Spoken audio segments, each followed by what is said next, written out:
Awesome.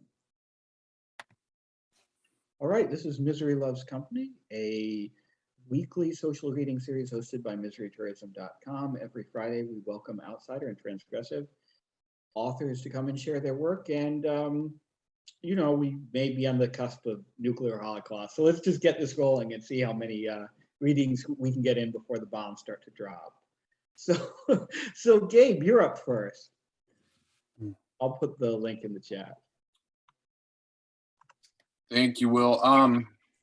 This is a little long. I apologize coming right out of the gates with a long piece, but I'm submitting this to Steve J. Gold. Steve J. Gold's is working on an anthology with the theme Gone. So, and I think I'm changing the name of this to They're Gonna Love You in Germany.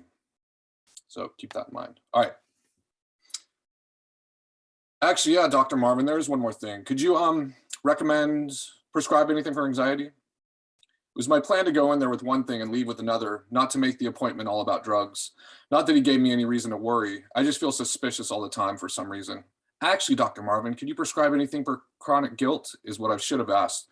But really, whatever he could give me to turn my brain off. Something to make my thoughts disappear. Because all too often, whatever it is I'm thinking of, it's like it's actually happening. I had to board a plane to Germany the next day, and I didn't want to go into hysterics, convinced we'd be free falling at the slightest dip. The mental torture measuring the aftershocks of turbulence, thinking it would all lead to something final, something fatal. Sure, said Dr. Marvin. Trouble sleeping, problems at work, that sort of thing? Yeah, it's just like all the time, really. Just like bad thoughts, I say, averting eye contact for no good reason. No problem, Cameron. I'm going to write you up a prescription here, he says, grabbing his white pad and blue pen. How does 10 milligrams of trazodone sound?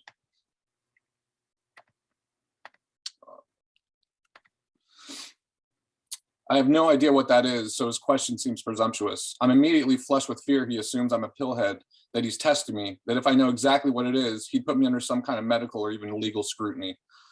Oh, what's that exactly? So trazodone is kind of a multi-purpose antidepressant that also works as a sedative. I know you didn't say you were depressed, but a lot of time anxiety is a result of depression, of something more buried maybe. Sometimes we need to just turn those thoughts off so we can think straight, focus on getting well again. Yes, that sounds perfect, a sedative, I say, too much. Sure, okay. Now, thing is with trazodone, you don't take it as needed, like say Valium or Xanax. I squint my eyes, tilt my head, a totally campy move. Interesting. I am totally unfamiliar with those particular medications. I internally scold my overacting, riding the motions of my unnecessary performance. With trazodone, you'll take one right away when you get home, then another tomorrow when you wake up. It's a medication that has to sort of build up in your system before you really reap the benefits. He assures me the sedative element would take effect within the same hour of consumption, yet was only directed to be taken once every morning, and only if needed, once at night as a sleep aid. He sends me off with a note to redeem at the pharmacy, my last detail before my American rock and roll band departs to Europe for a 3-week tour. A plane trip I'll barely remember since I'll triple up on my dose. Frightened to fly, reluctant of the responsibility of orchestrating 8 imbalanced bandmates, I wasn't taking any chances. Make yourself at home in Hamburg. This will be your headquarters for the next 3 days, said our driver, Stefan, stepping out of our black Sprinter van to help with our luggage. Ahead of us, a long 8 flights to the top floor of the legitimized squat, a towering brick tenement. You'll be staying in the attic, actually, but it's very nice, very spacious. We are just very crowded at the moment with more refugees. We assumed he was referring to people like us, other wayward musicians cutting swaths through his country. Very little of them speak English, so do your best to be welcoming. Germans, I asked? Haitians, he said. After the gig tonight, there will be at least 4 or 5 asleep in the attic with you, but they know you're coming. We would learn later, no matter what strangers we'd bunk with, we'd be too wasted to care. The way Germans get you drunk when you arrive to the show, during the show, then make sure you had little to no recollection of the show by the time you leave. The thrill to test American exuberance. Upon our return, the 8 flights of stairs would test us further, each stair spinning with every step, leading us to strange floors, doors that were not the attic. Finally stumbling into our quarters, I made it even more difficult for us. Nobody turn on any lights, I whispered. Nobody say a fucking word, just go right to your sleeping bag so we don't wake these guys up. Rather than be grateful for our host's hospitality, I felt Guilty we were there. I mentally scolded us, the way we had spread out our sleeping arrangements instead of making a respectful use of space, a flagrance that relegated me between two Haitian men and deep in slumber, their snoring a declaration of rest better earned than mine. I laid myself down, only to stare at the rafters for an hour, surrounded by the men's invasive nasal emissions flanking me. I gave in, grabbed a trazodone out of the orange white-cap bottle, and within 5 minutes, the Haitian snoring in stereo faded like whispering static. Back in the States, it moves so fast. Cameron, your friend is giving us his house. You don't mind moving back to Orange County, said my girlfriend, a demand rather than a question I was hypnotized to abide by. After decades of renting instability, I knew I had to agree. It was a shit or get off the pot time for her and I, a fork in the road of our romance, where if we didn't think bigger, commit to some grand sacrifice, we may end up living in redundancy, never find our foundation. The acceleration was breathtaking. We married in Los Angeles, then waved goodbye to all our friends. I was worried we'd never see them again, but there was no time to wonder. It will be more of a peaceful break if we just cut everyone off, said my wife. Less things to go wrong. She took my hand to show me into the house she had never been in. I was relieved to see everything inside had changed. No trace of our teenage debauchery in the Hell House, now legitimized for the Joneses. Remodeled, there were added levels, a staircase beyond a threshold.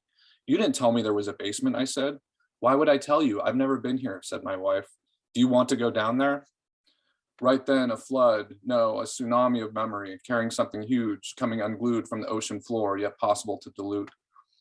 No, I don't want to go down there. It's not supposed to be there.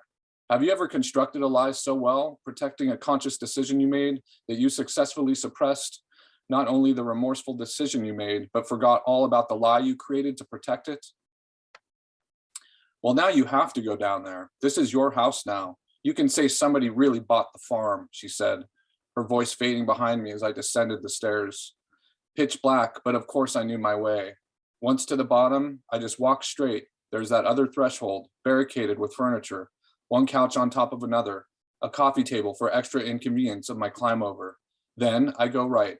A long hallway, another staircase, darker still. I know my way. I could do this all backwards. I actually did 20 years ago, when I not only vowed to never return, but forget he existed. We'd kill him from the earth. We'd kill him from our minds. No one would care if he died. And as I climb down the ladder, down this little furnace chute, I am burying myself through time, excavating our crime, telling myself it never happened, because it didn't, you know. Yet I can't prove it until I could see clearly that there are no remains from him, because none of him remained. We ran too fast to remember. I'm running towards it now, the deepest spot where nothing happened. I'll know it when I see it, the life no longer living. Wrapped in blankets as a bandage for our wounds, he took advantage. Now I'm sliding all over the floor of the slippery slope. What do they call the escalator that goes down? The de-escalator? No one could de-escalate our plans ramping up. We had to put him down. I ask myself if I know what's it like to kill somebody, and I say nope, because I never did. Oh, why do you have this memory then? It was then I pled the fifth. I must see it with my own eyes to prove it's all a myth. No further questions then. We never questioned him. He cemented his intentions on that irreversible night, unmistaken. That's when I see him. But is he still a him when his manhood has shriveled, rotten, his anatomy shrunken into calcified muscle, hugging bones exposed, a mouth wide open? Were you asking a question? Perhaps a tardy admission. The rats in the cellar have eaten the clothes of the skeleton in our closet, someone who's been forgotten, but me, everybody knows. So everyone can see the look of secrecy, remorse, emergency. I must emerge from the subterranean, subhuman, even if it kills me. Anything is better than a lock with no key. Just live my life inside, a forever closed mind. But my wife is outside, still upstairs where it's now night, surrounded by flashing lights of the cops she called when I didn't return. She was more afraid to come down here than I was, more paralyzed by fear. And maybe that's the irony. Our most common of ground, our refusal to budge, above or below, this multi-tiered burial mound. If I ascend, I'll be turning myself in. If I remain, I'll be turning myself inside out, radiating regret, a magnet. I begin to wish I were remains, just like what's his name here, who will never be forced to confess, his consciousness set free, finally. But when the living kills the living dead, there's never true escape. You're your own free-range prison, your own judge, jury, and subsequent life sentence. It took Cameron's eyes some time to adjust to the darkness. his depth perception lightening the blackness into heavy grays, though nothing quite took shape until a sliver of sun came over the horizon, nearly stopping his heart when he saw he was lying next to a black man wrapped in blankets, his eyes closed, a body still fully fleshed. Cameron began hyperventilating. After convincing himself he wasn't facing the corpse of the man he vowed to kill as a teenager, who was Puerto Rican, he then assured himself he was merely decades into prison for killing that same victim, because where else would he be bunking with a strange black man? He reached over, tapping the man on the shoulder. "Hey, who are you?" The Haitian stirred. "Wempe compran. What is this?"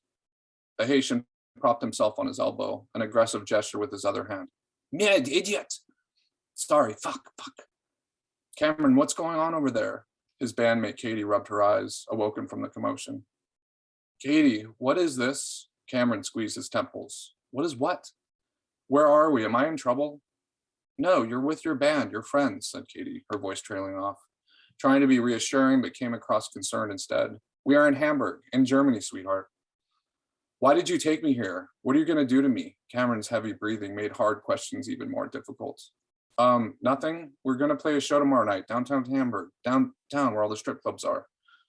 "Oh, for my last night?" "Your last night? What do you mean, Cameron? You're freaking me out." He said too much. He couldn't let them know that he knew they were going to turn him in under the guise of playing a show where he'd be a dancing monkey, his final performance before he became the monkey in a cage. "If you guys were really my friends, you'd just level with me, that you're here to turn me over to the German secret police." "Cameron, what? You're like in the wrong era entirely." "I'm not in the wrong. Not then, not now." He spoke a mile a minute, not getting anywhere, backtracking, confused. Should he pander? "I mean, it's considerate of you to take me to another country so I won't damage my reputation in the States immediately, but they'll find out back home soon enough. Why don't we just go home and rip off the Band-Aid?" Cameron paced around the room, throwing his arms around, overanimated. If this was the last day of freedom, he no longer cared how crazy he looked. Katie woke up Ben, Cameron's bass player and best friend. "Ben, something's wrong with Cameron. He's having like a weird break." Ben stirred. "That's fine. Show's not till tonight." "No, like a fucking psychotic break. Look." She pointed at Cameron, who was arguing with the two Haitian refugees who appeared furious with him. "You think I don't know how you guys fit into all this? The paid guards who make sure this all goes according to plan, sleeping on either side of me so I won't escape?" "Cameron, what the fuck, man?" said Ben. He realized he should calm himself first if he aimed to defuse his friend. "Why don't you come over here? Tell us what's going on." He broke from the Haitians, walked to the center of the room, pointing at Ben and Katie. "This is as far as I'm walking, and this is as far as I'm talking. You think you're going to get a confession out of me? You're fucking crazy." His eyes were big, jaundiced, like he didn't sleep, like he may never sleep again. The rest of their group had awoken, yet silenced in shock, confused by the erratic developments. Staring back at them, one Haitian maintained his optic daggers, while the other rolled his eyes, wondering if he was ever going to get a good night's sleep. In this country that granted him and his brother asylum, this large attic resembled an asylum of another kind, an unsettling resettlement. Cameron's head darted to the exit. No one was guarding it. The Haitians were crawling back into bed. He ran to the door. Ben sprinted after him. "Don't let him leave," Katie screamed, which Cameron heard as he was turning the knob, confirming that they were keeping him there against his will, that Katie was possibly the one in charge. Ben grabbed Cameron's biceps from behind, retracting his hand from opening the door, restraining him like a fucking cop, thought Ben, ashamed, scared for his best friend, worried he'd have to use even stronger force to subdue him. "I don't want to hurt you, Cameron, but I might have to if you don't chill the fuck out," he whispered, stern. Cameron weakened, broke into sobs, breathing heavy, hesitant into Ben's ear. "I just don't want anyone to look at me, and I don't want to look at anybody, please." "Do you want to go to the van downstairs, outside?" said Ben. Relieved by the sensitivity, he moved Cameron's head in front of his for direct eye contact. "Am I allowed to?" "Yeah, of course you're allowed to," Ben heard himself speak to him like a child. "No one's going to drive me away?" "What? No, not till tonight and go play the show at the club." Cameron thought, there is not going to be a show tonight. Careful not to say it out loud. Ben procured the keys from the driver, Stefan, told him Cameron needed to be alone, was too hungover or something. "Ah, he's got road burn, huh?" Stefan said, laughing. "I've seen it happen towards the end of tour, but never the first night. Yikes. Okay, you're in charge of the keys. Cameron probably shouldn't have them." Agreed, said Ben. Thanks. And I'm really sorry about the chaos upstairs. I feel bad for those two guys. Trust me, they've seen much worse, said the driver. Cameron was already outside at the van, waiting impatiently to sequester himself. Here, let's get you in here, said Ben, swinging open the side door. Cameron climbed right into the van's loft where there was enough room for 1 or 2 people to sleep. Good, man. Please just sleep as long as you can, all right? What's that supposed to mean, like sleep forever? Cameron barked, visualizing another nefarious subplot. Now I can't sleep because they're gonna poison me. No, we'll wake you up at 5 p.m. Yeah, and then what? And then we're gonna have a killer night playing music for Germans. Cameron laughed to himself, nearly amused how delusional Ben was. Yeah, right. Can I get you anything, man? Want a water? Interesting, this must be my last request. Suddenly, Cameron no longer cared.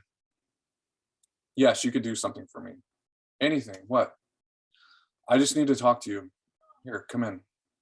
Ben obliged, lounged into one of the van's bench seats so he could face Cameron behind him. What's up, man? I think I might have killed someone. About an hour later, Ben arrived back upstairs. When he opened the door, he saw his group reanimate from their powwow on the floor. What's going on? Is he okay? Ben didn't say much at first. No words could make it past his clenched teeth, his glare. Hi, sir. We good? Sorry about that. You're good now. Okay. What's going on? Is he okay? Ben didn't say much at first. No words can make it past his clenched teeth, his glare. He motioned them all to the table where they all took a seat. Man, I don't know what's going on. Cameron is convinced he killed someone when he was a teenager and that he's just now remembering it or something. Ben explained, though, unable to process. Like what? He had a bad dream? No, I don't even think he slept last night. Neither does he. And whatever he's going through seems rooted in some real terror he can't shake. He was like bawling his brains out with remorse, saying sorry, that he was so sorry. Did he give a name?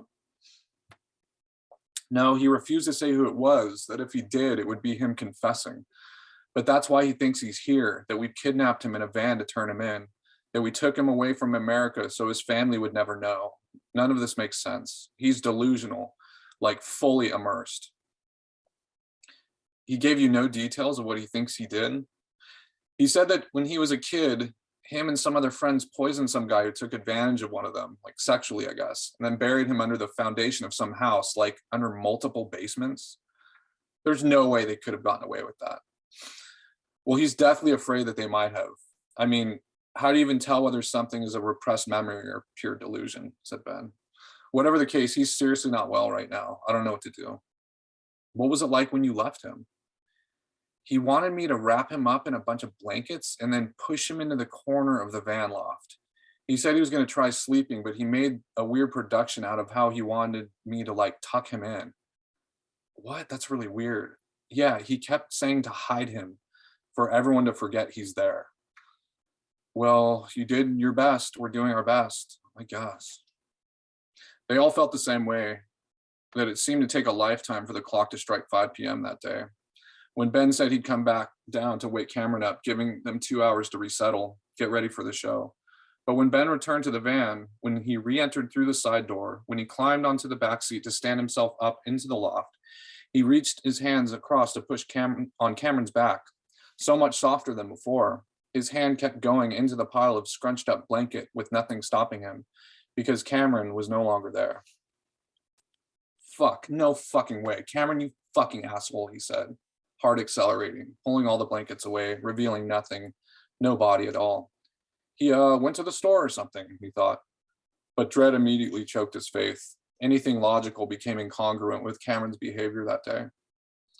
Ben ran back up the 8 flights of stairs, opened the door, slammed it behind him. Cameron's fucking not there. What? Gone. The 9 of them, including the driver, were down at the van within 5 minutes, circling the outside of the van, army crawling underneath, looking underneath the seats, ransacking the loft. Ben's trying to call him, so listen for his phone. Look for his phone. We need to find Cameron's phone. He's not picking up. I think Ben's on his 5th try, said Katie. Wait, here's his bag. She reached into a crevice in the loft behind a pillow, pulled out his canvas knapsack. Her eager hands dove in, rummaging, getting frustrated until she dumped out its contents onto the seat, spreading it all out for optimal view. There's no phone here, but here's his medication, she said, holding up the orange white cap container. Did anyone know Cameron was on medication? What? No, what is it? She squinted her eyes, sounding it out. Trazodone? Ben grabbed the bottle, typed it into his phone, scrolling in focused silence. Okay, here it is. An antidepressant? Anything else? Sedative? Wait, 1 second. Ben scrolled down, finding trazodone was a rather popular medication, before scrolling further, finding it was synonymous with America's recent rash of mass shootings and teenage suicides. Ben read out loud to the group, rattling off headlines like another school shooting, another psychiatric drug, trazodone, the real suspect. Articles confirming over 37 public massacres where the assailant was on the trendy, overprescribed medication. 2 potentially serious side effects of trazodone are hallucinations, mania, and psychosis. Fuck, this is really bad, said Ben, cutting off his stream of doom scrolling. What should we do, said Katie. Fuck, I don't know. We're obviously not playing the show. Let's you, me, and the driver take the van, scour the area. The rest of you stay here in case he comes back. Comb the meeting grounds if you can.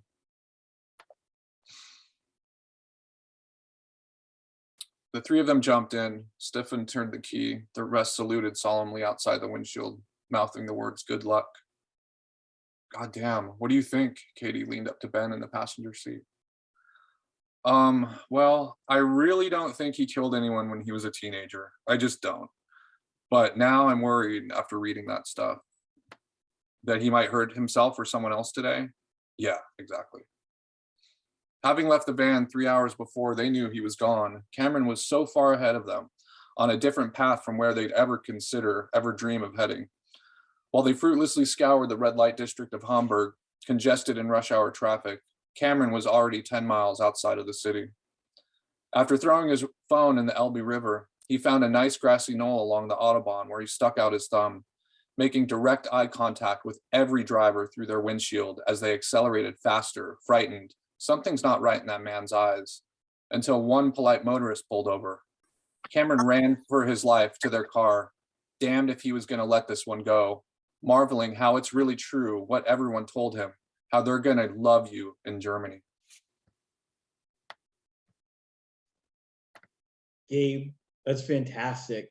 I particularly love the dream hallucination sequence. Okay, was that obvious that it was like a dream or like a hallucination or whatever?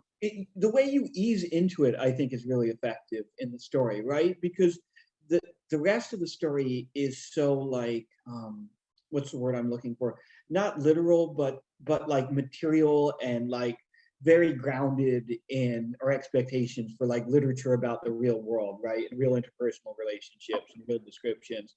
And that piece of it begins like that and then descends into greater and greater horror. And the way you play with the language like becomes less like strictly descriptive and more like stream of consciousness, more disconnected, more like little like bits of wordplay and stuff. I think the way that piece comes undone is really fucking horrifying. And then when the story snaps back, like you have a real sense of having had like this dissociative experience, right? I was listening to Kanye West the whole time I was writing the dream sequence. So a lot of it rhymes on accident, but I decided to keep it. No, I think it works because it's in that section, right? Like yeah, all of that weirdness is contained to that section. And I think it really gives the reader a sense that something is deeply like fucked without you being like, oh yeah, this guy's like hallucinating, right? Yeah. I also think I agree with you that the They're Gonna Love You in Germany is the better of the 2 titles. Yeah, I think I got some feedback from my girlfriend earlier, and yeah, she said that was a way better title. I thought it might be a little too cheeky if the last line is the title of the story, but I think I'm gonna keep it. I don't think so. In this case, I don't think so. And I think it intimates something that the other title doesn't, right? I think it intimates something about your choice of Germany as a setting and Germany's own like history of like mass psychosis and stuff, you know? Yeah. Yeah, I don't know. I think it's a little stronger, you know? Yeah, I'm gonna go with that. I appreciate that. Yeah, thanks, Gabe. Up next, well, technically Josh is next on the docket, but is Josh even with us right now? Or is he not here yet? I don't think he is. I haven't seen him yet. Yeah, I don't think Josh is here yet. So, sorry, I lost my position on the list. So then Grape is up next. Grape, are you still with us? I didn't boot you again by accident, did I? I'm here. Okay, great. I'm So only this is reading your two first time reading, pieces. right? What was that? I said this is your first time reading, right? Yes, officially the first time. Let me just get my notebook. Sure, absolutely. The floor is yours. Okay, let me go to somewhere quiet really quick. Okay, so the first piece I'm reading is short, and the second one is even shorter. So it's gonna be a quick one. All right. Second one doesn't have a title. The first one is titled Sales Associate at the Department Store, Michelle. So here we go. Excited to be alive, she woke up early. It was a rare thing, this excitement. It was a 2 cups of coffee day, however. She would get to cup number 1 momentarily. First, she thought of Walt Whitman and William Blake and William Carlos Williams. And there was no time for it. She was down to her last 40 minutes before work for 5.5 hours. She had to go to her job, where she would be asked repeatedly how she was doing. Her job where she would then be told repeatedly, thank you and have a nice day. The monotony was sure to be different today. It was a new day, a ever so exciting day.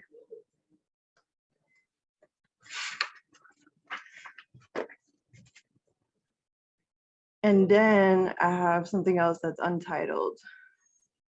All right, here we go. Boring ass, website ass, internet ass, digi ass, World Wide Web ass, Instagram ass, Facebook ass, Twitter ass, computer ass, digital ass, TikTok ass, Gmail ass, Hotmail ass, Yahoo ass. That's it, guys, ladies. That's it for Those me. were fantastic. Very concise, but very evocative, right? Full of power.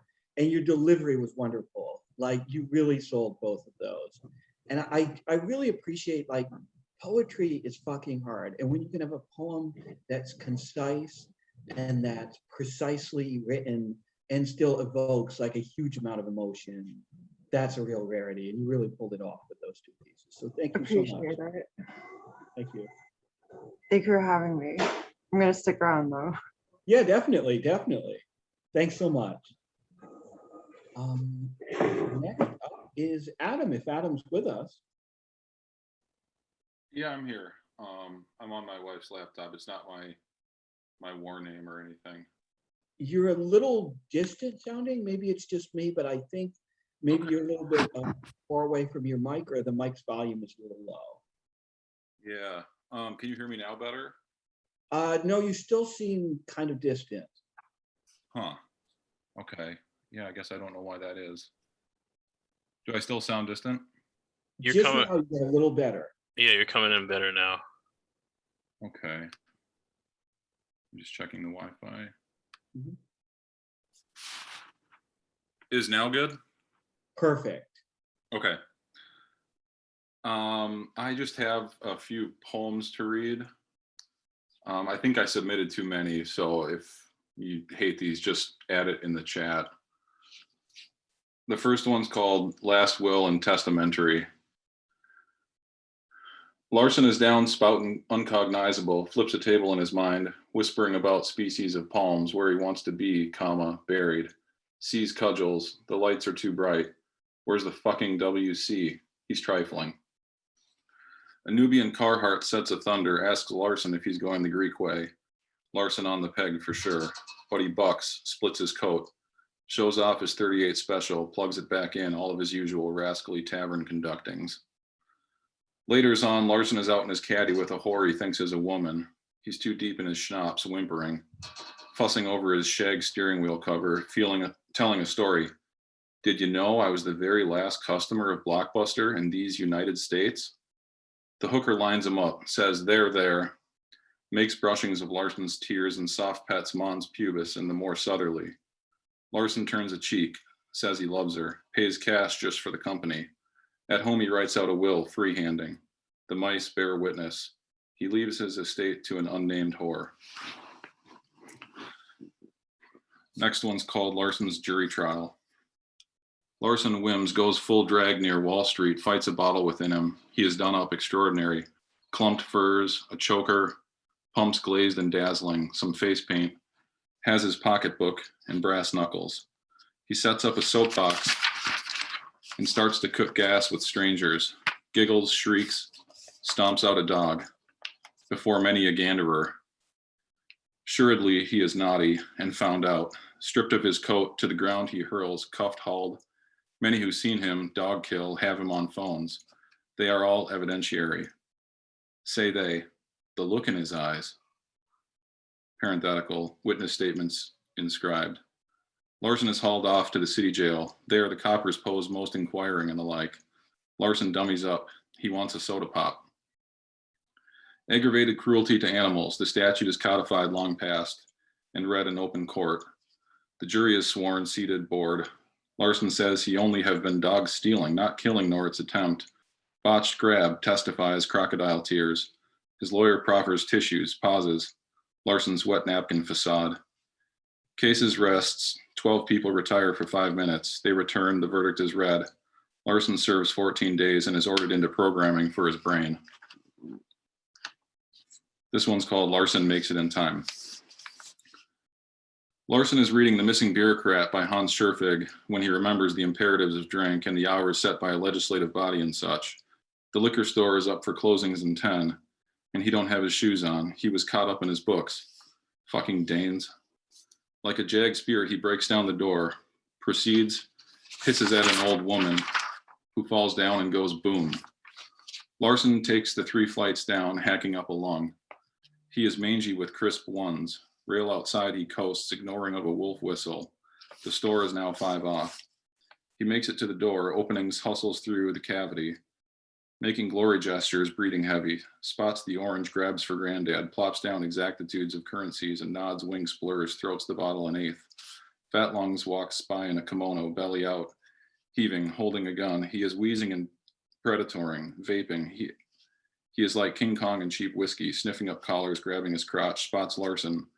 Does eyebrows he raises. Larson's brass knuckles won't tie up anything compared to Fat Lung's steel, so he just slinks and sips.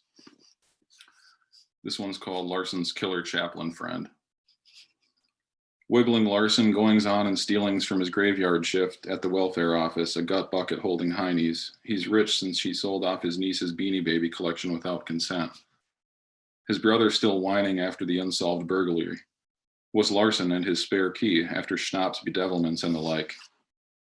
Larson on the next tomorrow comes sailing through the screen door.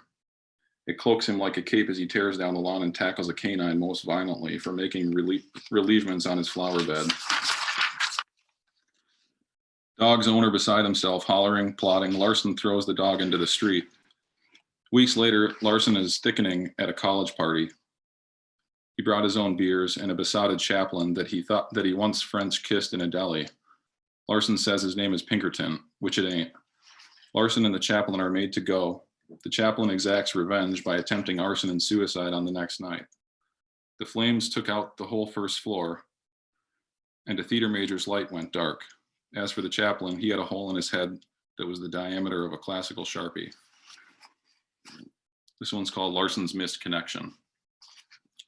Wood Pussy is settling a hose hash. She OD'd 73 most faithfully. Wood Pussy sews the job up upstate. Sorry, sad sight. It's not kid stuff. Wood Pussy heads back to Fordham. Out in front of Larson's, though, not knowingly and without intently, he throws in a chew and masturbates. There is still daylight. Larson from his window sees this and fixes himself upon a sill. Wood Pussy covers his lap in newspaper, speeds off. Larson plays a song by Dead Can Dance, mixologizes a schnapps plus soda, makes exaggerated talk between his selves, downs pistachios, bathes, deodorizes, plucks, then induces sad eyes. Larson cannot shake the memory, having seen fleshy machinery between milky ghost legs.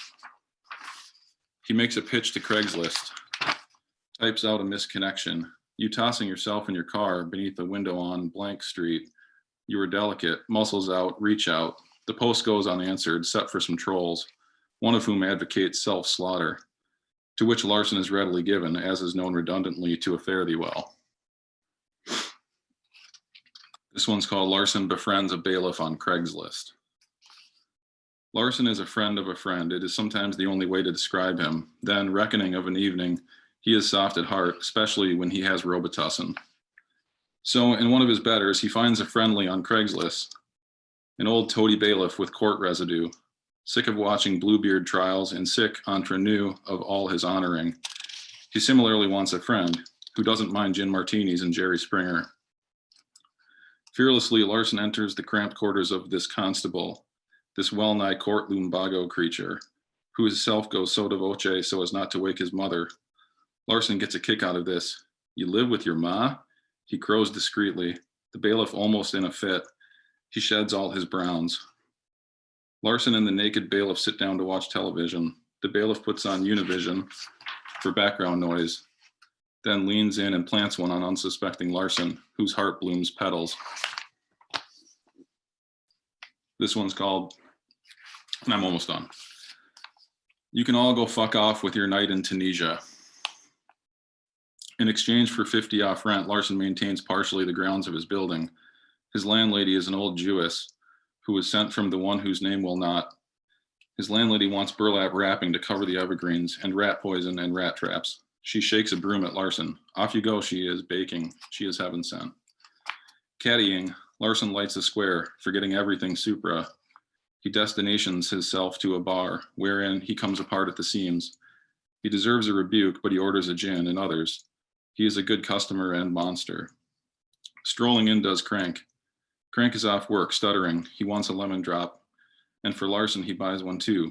Cheers, he envelopes in leather. But Larson says he won't stand for any vicious liquid resembling semen. He is a walking vulgarity, though presently seated. Crank finds a booth. Larson gets fucked up. Beginnings of his sleeping on the bar, a crime in this century, you know. The tender to him gently shakes. Don't be a corpse, Larson.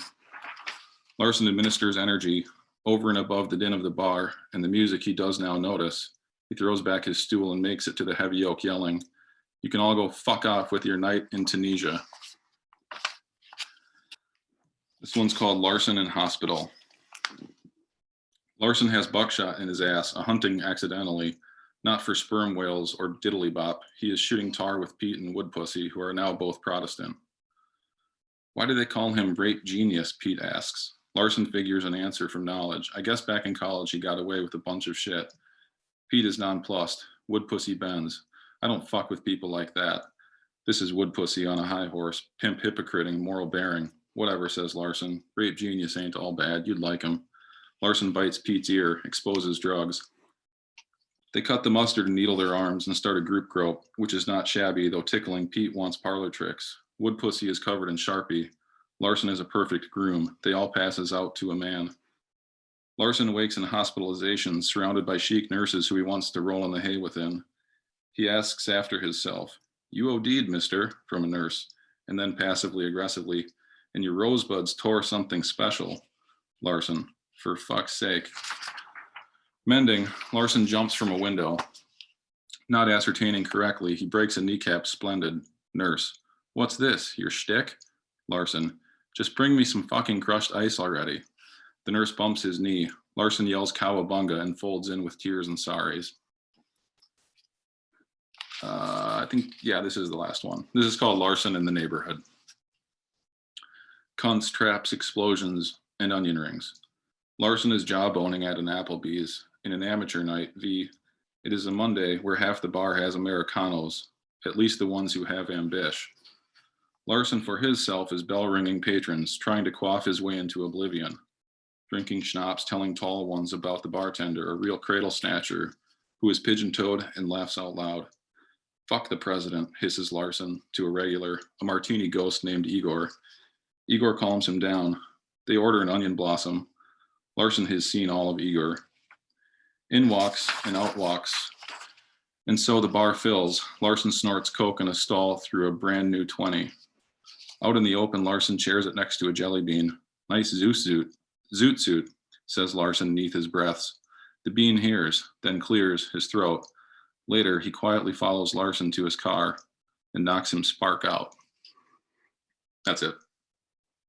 Adam, I fucking love these. First of all, finally, the mystery of Rape Genius has been solved a little bit. I've been wondering about Rape Genius for like the past 3 or 4 times that you read Larson poems, and finally his character has been expanded at least a little bit, and we understand a little bit of something how he got his moniker. But no, these are fucking fantastic. That first poem you read, the last will and testimony one, may be my favorite of the Larson poems that you've read so far, because not only is it as funny and playful as the other ones, but it's so full of like pathos and gets like deep and sad within like Larson's like psyche in a way that I really dig.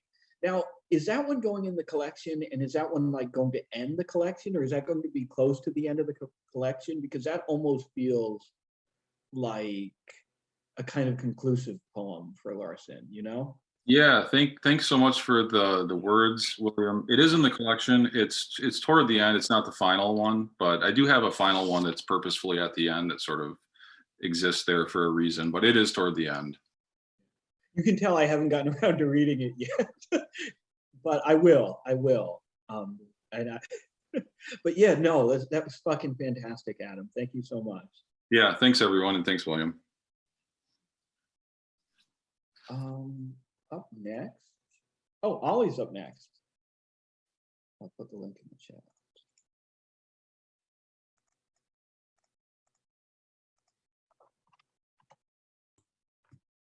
Awesome. So these are, I guess, poems slash like short, like micro fiction kind of things.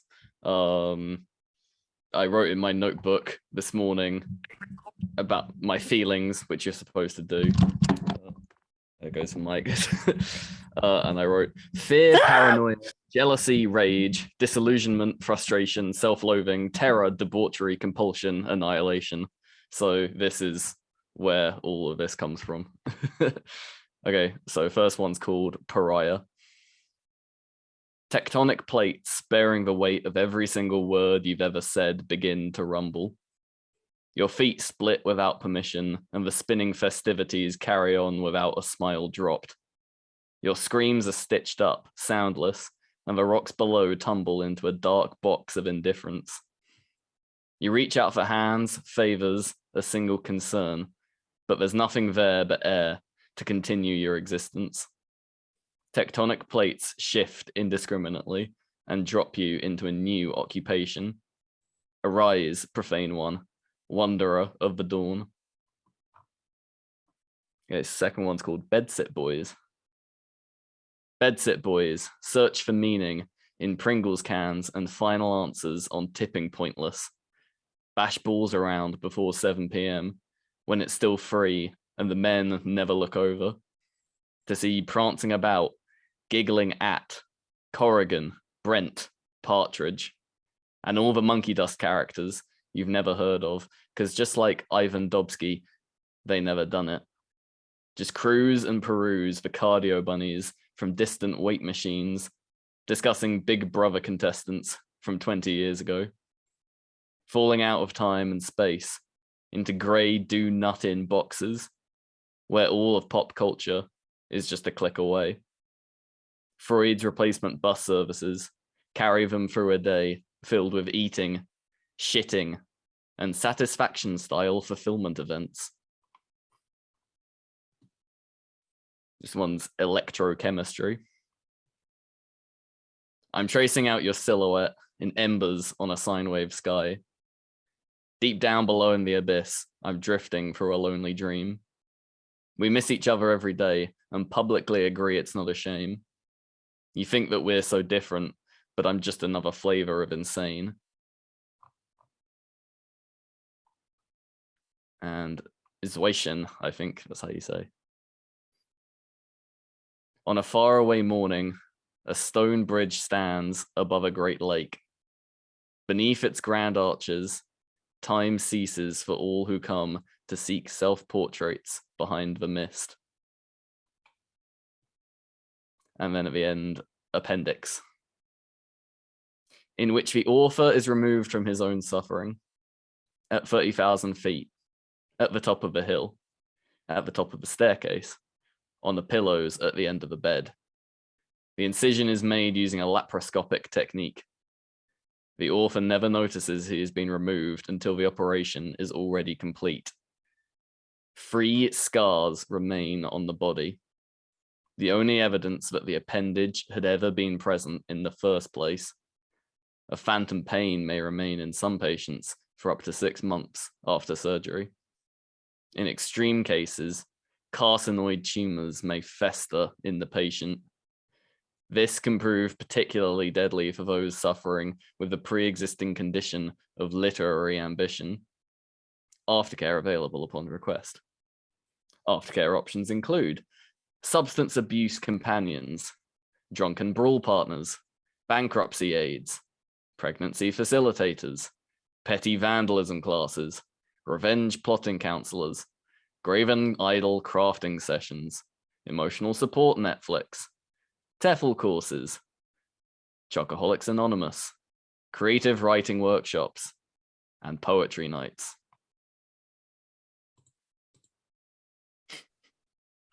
Ollie, these fucking rule. Did you do all the graphics too? The layout stuff? Pretty much all of it is me. Like some of it is for like the faces are from a site called Art Breeder with Yeah, I don't yeah. even know how it works, but so No, don't you think I'm some can tell- incredible artist. But yeah, like all of the other stuff is done in GIMP, which is like the free version of Photoshop. Yeah, I've been round and round with GIMP a few times myself. That, oh my God, that program is hell to use. But ignoring that, this is fucking fantastic. You could put this out as a little zine or something, and you should. I love the way that like the images you've created here complement the individual poems, and it's all very evocative, and much of it is very funny too. It's very good, Ollie. You should definitely print this up or put it together and host it somewhere. Yeah, I didn't really know what to do with it. I was thinking of just like spaffing it out on Twitter and Instagram, but I feel like, yeah, I'd like to do something bigger with it. I have a question. What is laparoscopic? It's like keyhole surgery, basically. Keyhole surgery. It's like instead of like ripping you open, it's like Oh, when I had okay. my own appendicitis, they just like a go tube. they go in with like a couple of wires like Right. from either end and just muck about with you. I So that's what understand that now. is. Okay. All right, thank you so much, Ollie. And Shout out to Art Breeder. I didn't know anybody actually knew about that site besides me. Great site. But no, those were awesome, Ollie. And yeah, the artwork is cool. I love it. Thank you. yeah, awesome stuff, Ollie. And definitely let me know when you find like a proper home for that, and I'll give it a signal boost. And If anyone knows like any like multimedia zines or sites that are taking stuff, then yeah. I don't know Send about them. print zines, but you know what might be a good home for that if they're accepting submissions right now is Surfaces, because I know Surfaces really digs like multimedia and collage stuff and AI generated stuff. So they might be worth a shot. I'm also very interested in self-publishing and would self-publish that piece and sell it at Book Thug Nation in Williamsburg, Brooklyn, if you're interested. It would be a very DIY piece. I can show you. Yeah. Yeah. Sure. All right, I'll like DM you or something about it. Yeah. Yeah, send me a DM. All right, will do. Thank you. Of course. And that's actually the perfect segue, because Alexandrine is up next with a piece that I believe she self-published. So there you go. Synergy.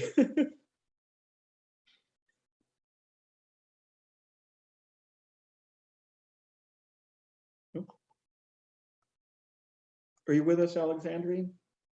I know she said that she went AFK a little earlier, but I'm not sure what the current status is.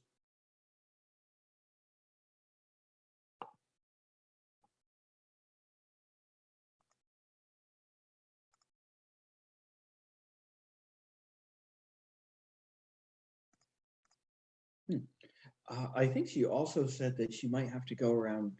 No, I think she said 10:30. So I think I'm still okay on that front. Well, maybe we'll, if Alexandrine's out, maybe we'll skip her and circle back. So Michael is up next.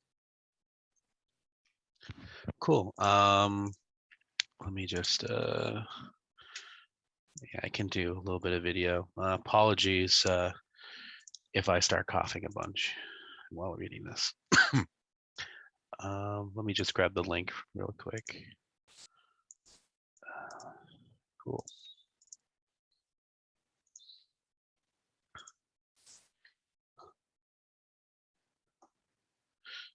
Cool. I think that link hopefully works. Cool. All right. This is currently called atmospheric drag. A space station emerges from ink blackness to daylight above a disfigured continent. Holes pock the station as if a beehive. The station, long cylinder comprised of two modules that kiss at the middle, rotates gently. An observation blister bulges from one end. A busted airlock gawps at the other. Debris revolves around the station, sharing the light, disembodied voiceless chimes in the solar wind. The airlock's chewed and charred metal, padding, wires grope the space like the frayed nerves of broken teeth. One would, if they existed, believe that the airlock door was blown apart by a force very desperate to escape. The airlock leads into a compartment. Earthshine illumes the glass and dust and plastic breath like forever falling snow. Earthshine in a cycle. Earthshine across a spacesuit hung in a rack beside two identical empty racks. Then a recession, then it grows again. A computer console is dark and featureless save for an impression the size of a small fist. A crater made of glass on the central screen. A microphone stem and frozen wilt bent in the direction of these empty racks, this lone spacesuit. Near the center of the compartment, twist a pair of shoes and a wrench, all too enveloped in the orbital ritual of Earthshine. Deeper in the compartment is a circular hatch. A small viewport of thick glass is embedded left of center. The door is clean except for several scratches and marrings made by an object the size of a wrench. A steel latch mechanism in the door rests dead center between the words opened and lock. Dark marks like eyelashes scuff the glass, obscuring the view of the second compartment. Below the viewport on the other side is a crystalline hand. The glass is out of reach. A hand bound to ice, a contortion of angles in a jumpsuit. A paper note is held. One could, if they existed, gently take the note from the hand, and while the frozen hand dissolved to dust in the vacuum's curse, one could read, "You are right, we fell in love at once. I will be home with you soon, just go." Beside this ice is another note that reads, "My latch won't move, I'm sorry, go with her now." Past the ice is a space for what once was, bunks with strapped pillows and blankets, a cold steel kitchenette, Velcroed shelves and 360 darks, a chairless dining table, the observation blister in oceanic immensity. Waves of atmosphere crash against the observation blister like searing pearl flashed birds, and the station quakes, wrenching and tearing that only the ice hears, and as the station buckles, the ice reverts to how it was before birth, an unrecognizable mass now cradled in the jumpsuit. Water claims the notes and erases them. The observation blister splinters. Earth burn and earth gale sunder the place where the two modules kiss, and the hatch opens to the fiery truth of reentry, miles above the continent, now fire and decompression, everything dissolved to singular stars and the ageless bellows of gravity, torn down and apart until the station is 3,000 streaks through the clouds to the expanse of land, no roads or cities, just one vast brown enormity, titanic crater at its center, the last great eye ringed by fields of flame and ash, a torrent fueled by unkept time. Only the core, tumbling the final heights, born by a nuclear squall, survives until pulverization. until no more. Then dust caressed by an updraft, borne unheard, unbidden, undreamt past the shore and draped across the blue and rolling sea. And that's it. Holy shit, Michael, that was gorgeously written. And it's almost like painterly in its construction, right? In the way that you capture a moment of incredible like horror and trauma with such incredible beauty, right? It's just like such a gorgeously constructed and written piece. And it's brief, but it's yet like feels incredibly momentous and epic in scope, which I guess is like kind of like the experience, what the experience of dying in space must be, right? But speaking of which, like, it's a real shame Josh is going to be kicking himself when he gets here and finds out that he missed the dead astronaut story. Mm. But no, that's fantastic, Michael. It is just a beautiful, beautiful piece. Thank you. That's from the pile of like weird dreams that I managed to write down and I'm trying to work through. So yeah, glad you liked it. I appreciate the comments. Thank you. Are you thinking about taking all of your like weird dream stories and collecting them somehow? I've definitely thought of it. There's like a list of ones that I'd like. If the problem is like the further you get, it's hard to sort of capture it. But at some point I would like to do that. There's one coming out in, I think, Hobart later this month that it was like a dream story. And there's been a couple others that have come out. So at some point I'd like to maybe do something with it. But yeah, we'll see. You should, because they have a similar kind of tonal resonance, right? They feel, obviously they're coming from the same like subconscious or whatever, but they feel like they exist in a kind of shared universe or have a kind of shared aesthetic or something. So I think they complement each other well. Also, man, feel better. I hope it's not COVID, and I hope you're feeling better soon. Thank you. The Biden take-home test, I'm told, is very inaccurate. So it said I'm negative, but I feel awful. So I'm just sort of operating under the assumption that I have the latest and greatest. So, but thank you. I appreciate that. Yeah, no, get some rest, man. Feel better. Thank you so much. Alexandrine is back. Hey. Hey. Sorry about that. I had to take a phone call. Oh yeah, no problem at all. I put the link to the novella up a little bit in the chat, so you should be good to go. Okay, yeah.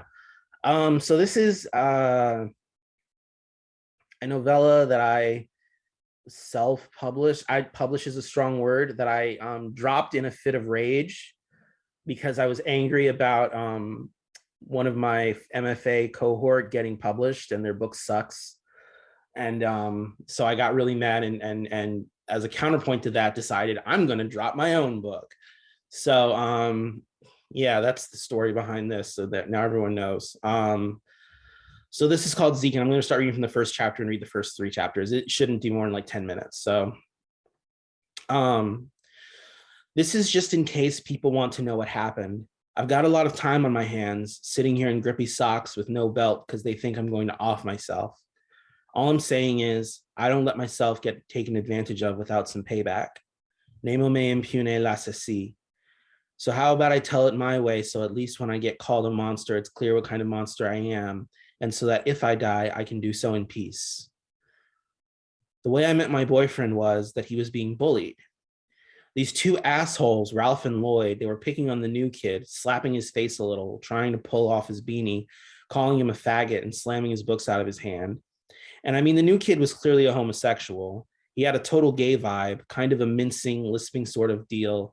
And it didn't bother me, but it did bug these 2 hillbilly juniors. And so I figured, hey, yeah, I'm only 14, but I'm a pretty big guy. So I went up to Ralph and I slammed him against the lockers.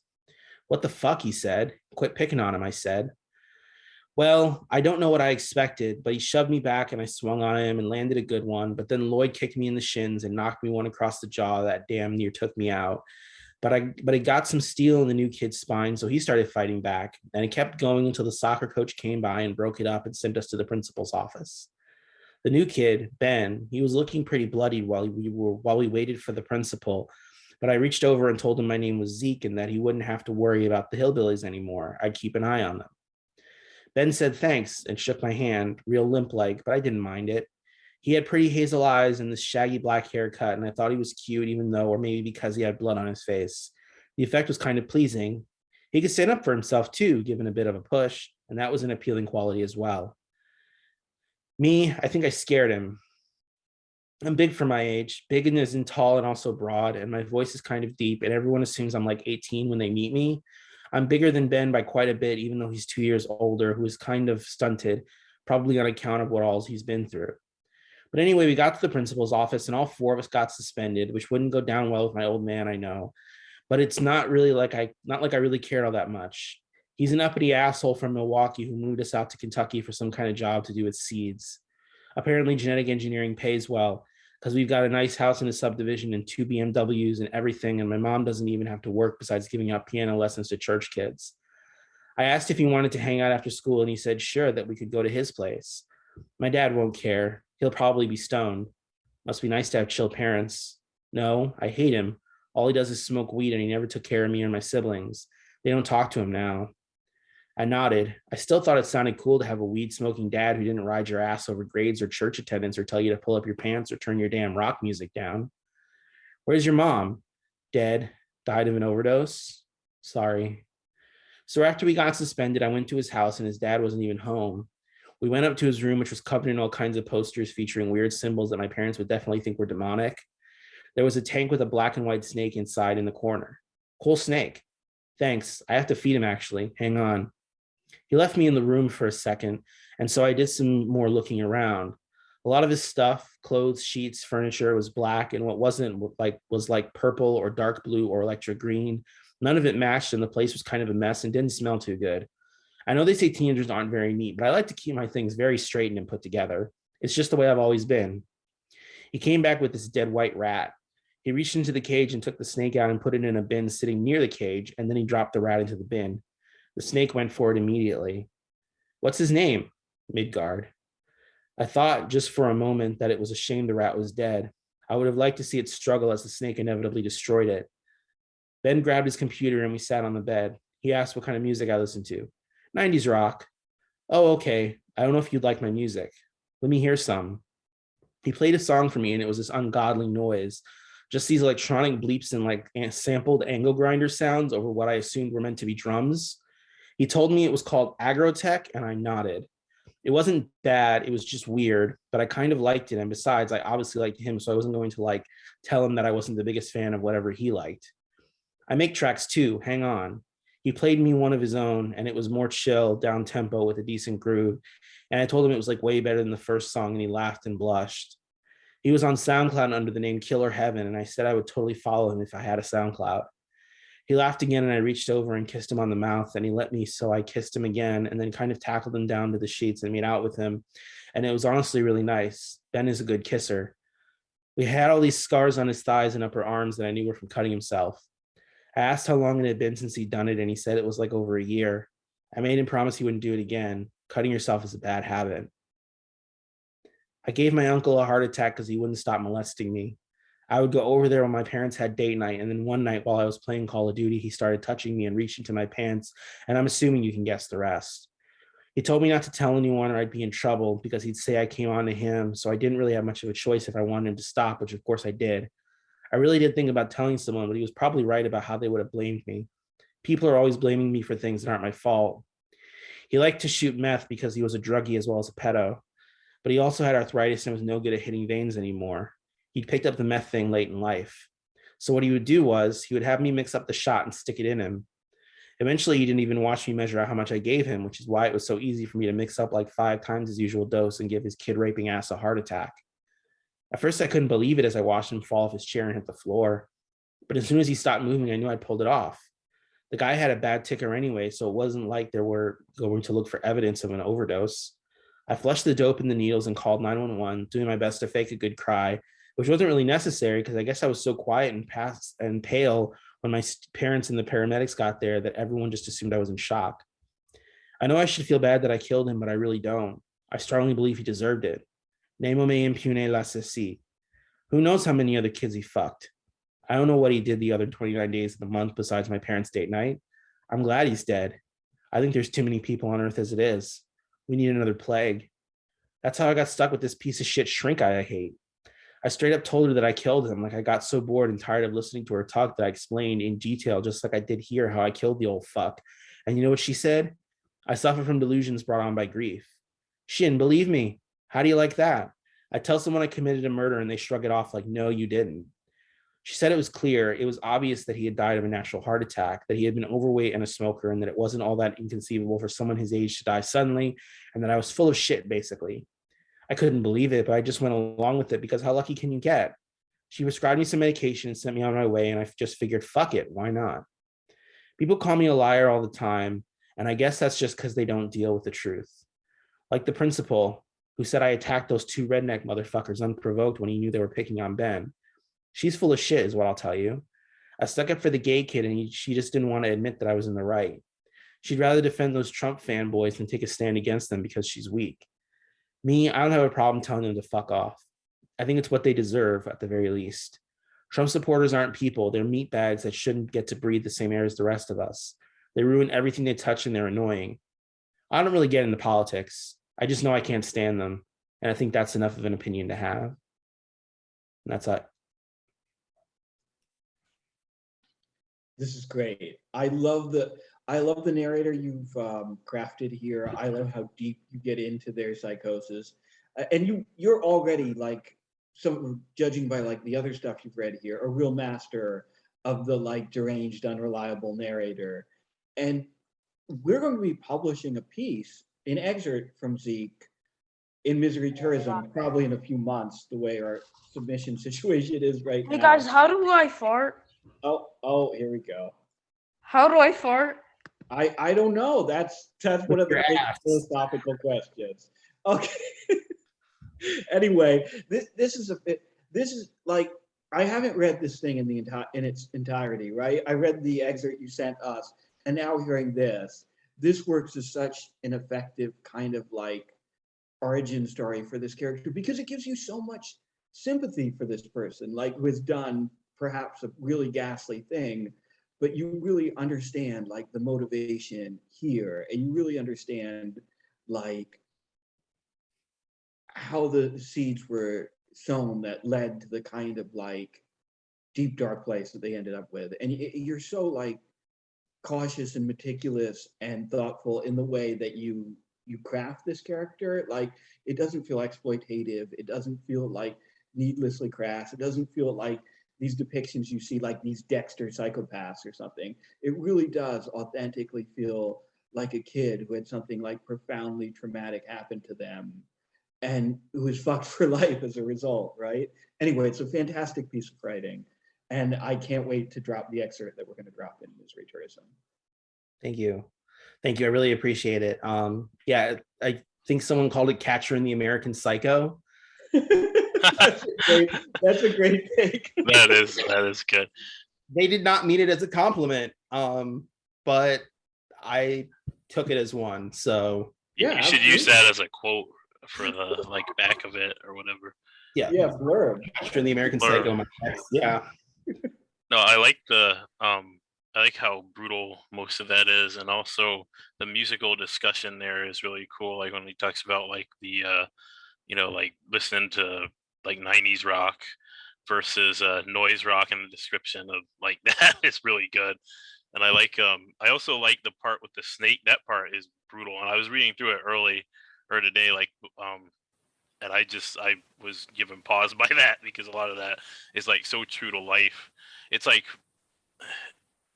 memories of childhood, but you can see like how it's twisted into a way, that would be like more disturbing because of the narrator and stuff, because of how the character is. Basically, it lends that extra amount of realism there. It's really cool. Ooh. Thank you. Yeah. Yeah, thank you, Alexandrine. Looking forward once again to seeing the excerpt on Misery Tourism, and I'm gonna have to sit down with this thing and actually read this fucking thing in its entirety. I'm so backlogged on books, but submissions are closed, so I can actually read things I want to read for pleasure, and this is one of the things I want to read for pleasure. So thank you so much. up next, Sam. Are you with us still, Sam? Yeah, hang on.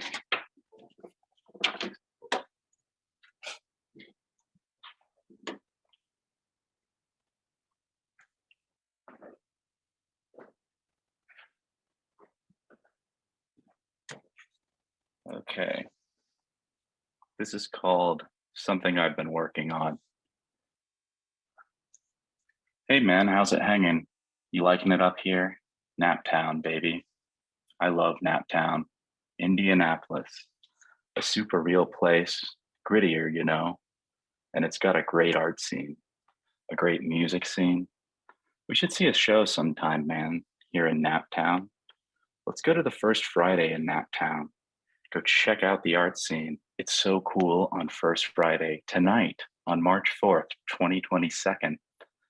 Let's see some of the astute work of IUPUI's finest students. This one is a psychedelic bacteria study of alien creatures. See? He attributes human emotions to the bacteria as a critique of anthropocentrism.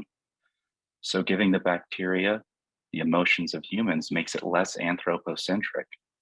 Anthropocentrism is a huge issue in the art scene, man. Only shitty garbage art is anthropocentric. It's something I know I've been working on. Like that paradigm is the most bitch-made bullshit. You'd have to be a fucking retard to think with it. Get with it. Do it right. Give the non-human creatures human emotions. Do it right now. What are you gonna cry? Are you crying about how you were really anthropocentric this whole time? Fucking pussy. I'm just messing with you, bro. Like I said, avoiding anthropocentrism is something I'm working on too.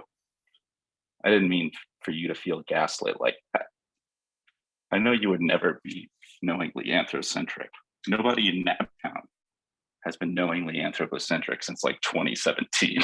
At least not except for those cocksucking Indianapolis Metropolitan Police, their worthless pig fuck wives, and those filthy kikes that run Eskenazi Hospital, which is a usurious institution that I think we should burn down.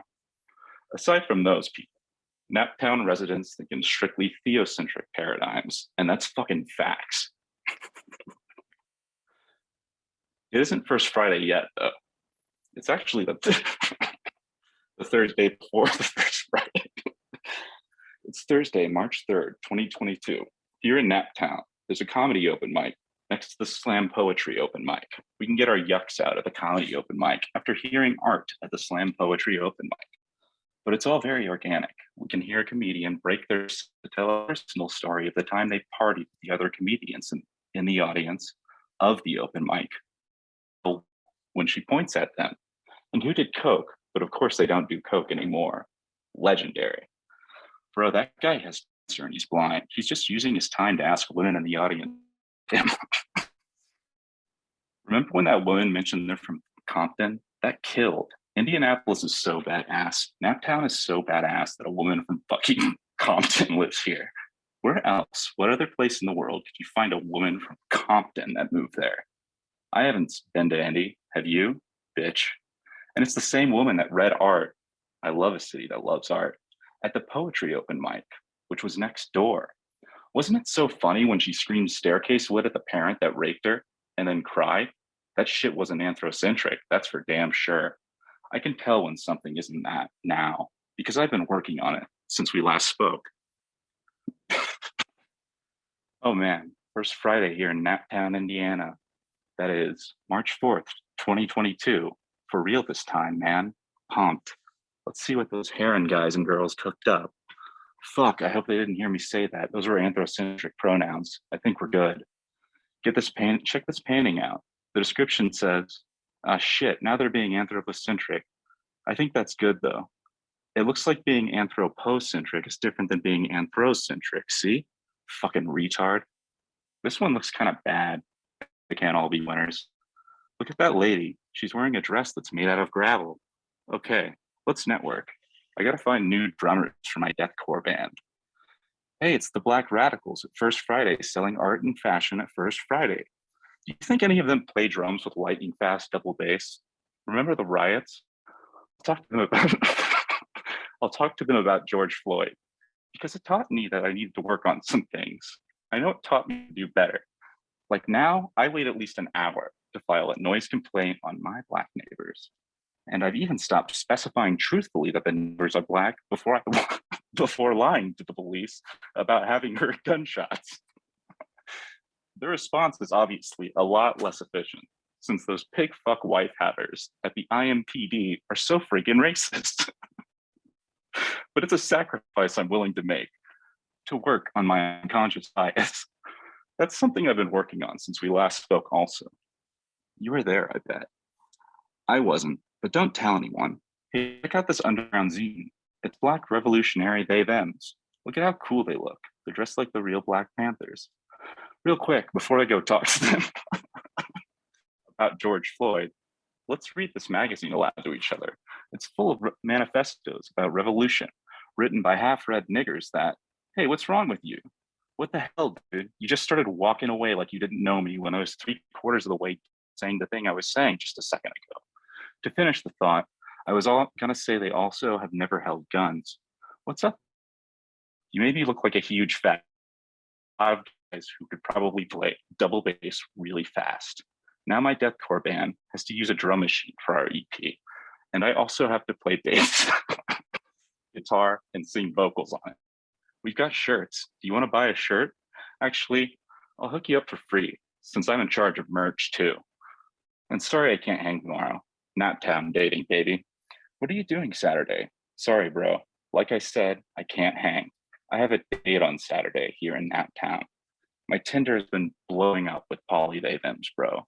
Not the ones from here in art school, though. They them are too young for me, huh? But the older ones, I'm booked I'm booked solid every Saturday with M/they. Sorry, bro. You know me. Hang on.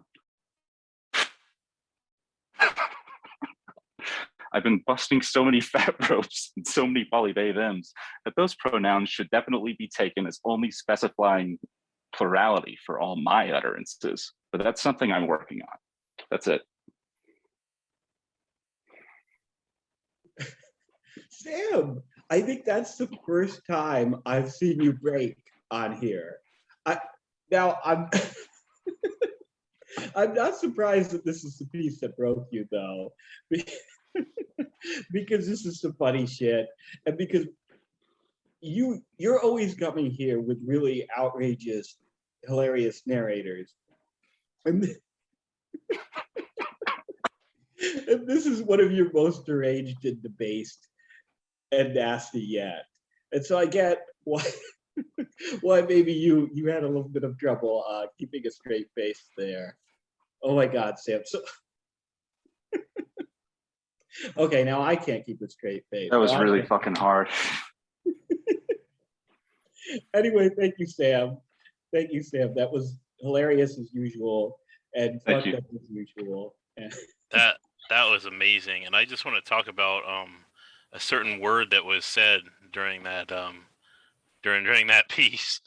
I just want to highlight signal boost, if you will, word anthropocentric. I mean, man, like that, like holy shit, like whoa. Like, Did you like how I alternated? I alternated between anthropocentric and anthrocentric each time I said it. Yeah, that was a hilarious delivery, and I just like, yeah, I was just laughing the whole fucking time with that. That was such a ridiculous. Like I said in the chat, like it reminds me of that Dire Straits song, "Money for Nothing" and "Your Chicks for Free" or whatever. He's basically cracking up because that song itself is like a story about like just shit that he heard like people saying or whatever, and it reminds me, it has that kind of energy to it. But yeah, no, a great story. Yeah, Rudy, I thought you were gonna. Oh, Rudy, I thought you were gonna point out that he said nigger.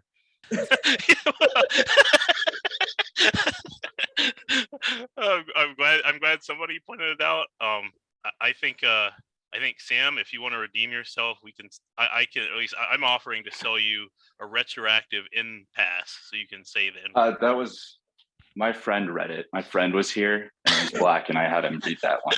Okay, well, fair enough. I mean, the camera wasn't on. Who can say?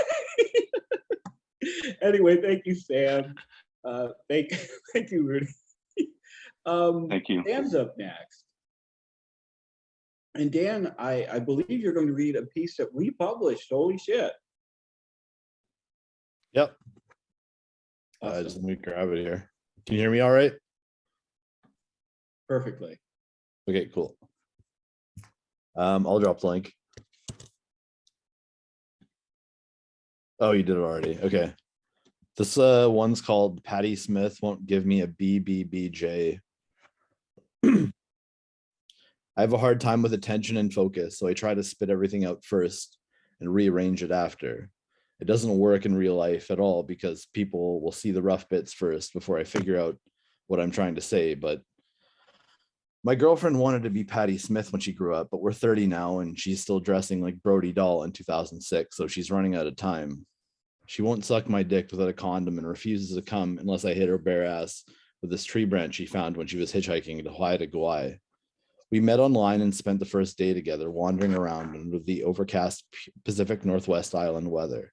She kept saying I needed to make more eye contact after it got dark, and then we made out in the mud next to a lagoon.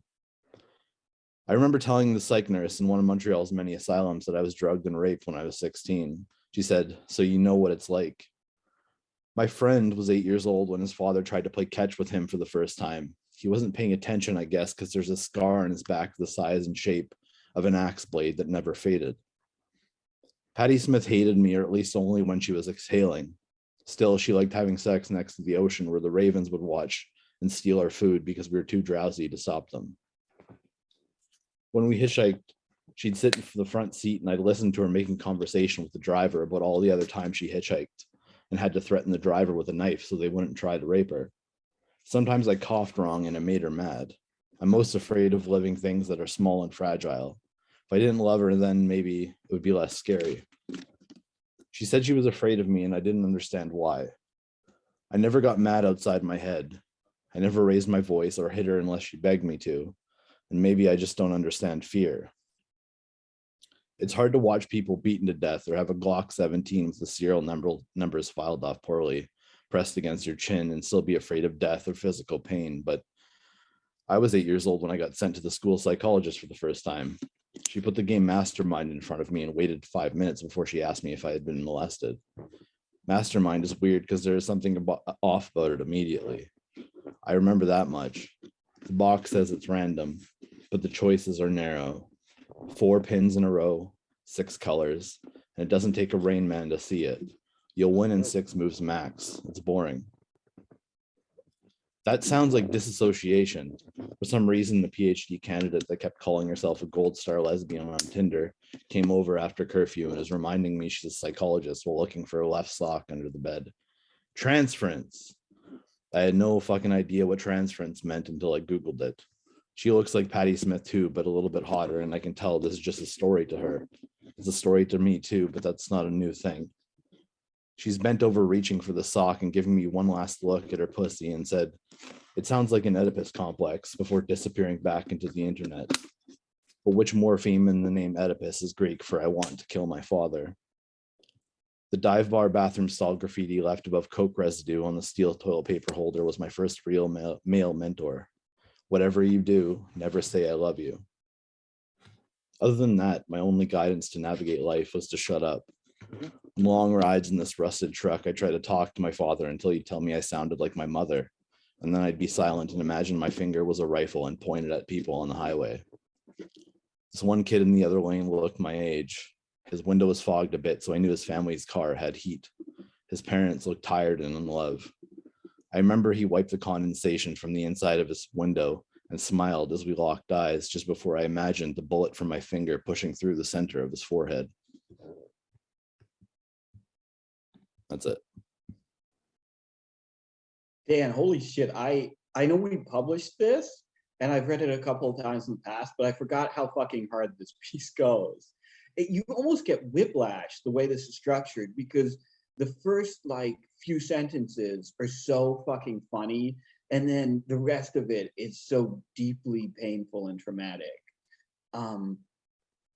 It's so good. Like there are all these little bite-sized sentences and each one is packed was so much pain and so much like relatable pain, like the shit about like doing finger guns at people on the highway as a kid. Like, I'm sure I did that. Like, I feel like I did that. When you read that, I was like, oh yeah, like I did that. But so much of it, like the experience, like seeing windows fogged up and knowing the other person's car has heat, like that communicates something so desperate and sad and does it in such a understated and brutal way. I don't know. This piece goes hard as fuck. It's what I'm trying to say, Dan. And I'm glad we published it. I'm doubly glad we published it now, reading it a second or third time. Thanks. Yeah, Always finger- get reread things and like come back to the idea of like the conflict in the literature between sex and death. And like I'm never aware of it until I read something like a year later and go, oh fuck, this is just the same like recurring themes over and over again in your own like whatever world building or whatever you'd consider a person's body of work. But yeah, thanks William. Yeah, thank you, Dan. Thank you, Dan. Yeah, finger gun gang. Am I right? Finger guns, bump bump. Bang. That seems like such a trite and goofy thing to do after a story that painful. Like, yeah. But I mean, finger it's so like the way it's used there is so like it's so true. Like it's just so true. They kept it. It's like That's what it's like to be, or that's what it means to be internet poisoned, right? yeah. Read the piece and then start doing this. Yo,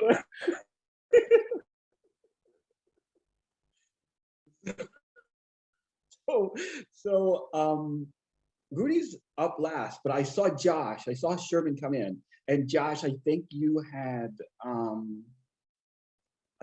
said you had some pieces to share. So Yeah. the floor is yours now. Yeah, just gonna, yeah, it's kind of a continuation of my dispatches from Ukraine. Just been reading headlines and then and reading articles, and I hate writing prompts, I said last time, but these act as them just naturally because I read the news just because of work, and then I mean, I love myself, so I always end up relating the headlines back to my experiences. So I'm going to read 3 new ones from that series. So the first one's called Day 8 of the Russo-Ukrainian War. After seeing photos of the refugees, I started searching Ukrainian on Pornhub. March 4th, 2022. Diplomacy. Taking Ukraine is apparently harder than the Russians thought it would be. Well, I could have told them that. My only real contact with the Ukrainian people was a brief fling with a girl named Redacted. My roommate had her over for a first date from Tinder, only to totally ignore her and some absurd toxic masculine gambit. While he was negging, the two of us got to talking and eventually left together, went back to her place and fucked. After that, she'd invite me over regularly, but in some absurd feminine power play, she'd say we could cuddle, but no sex. And yet I'd come over again and again, and every once in a while I'd get it in, and that seemed worth it. She was totally stacked, something that shouldn't surprise you if you've seen the refugee pictures coming out of Ukraine lately. But after a month or two, I realized that rather than an ego boost, the times we hooked up were just demoralizing because they foreshadowed several nights cuddling. The whole thing became depressing, like she was vacuum bombing my self-esteem. So I stopped going over. Despite all that, I still think it's wrong what's happening to the Ukrainian people. I should have been a diplomat. March 1st, 2022. A hill to die on. Jealous of Ukrainians, hear me out, for having a hill to die on. My whole life, I'm just like, give me a hill. Where's the hill? Any fucking hill. March 1st, 2022. That's it. Josh, you know, when Sam used the N-word, I was like, well, that's the most offensive thing we're going to hear tonight. That's what I thought too. That's why I read those, because I thought he was more offensive. And I was wrong. I mean, it's offensive in a good way, Josh. So this. Oh my God. This is like a real peek into the thoughts people have that they will just not admit to having. And that's what poetry is for, and especially your poetry is for, right? Like I was actually sending Derek pictures. Sorry, Josh.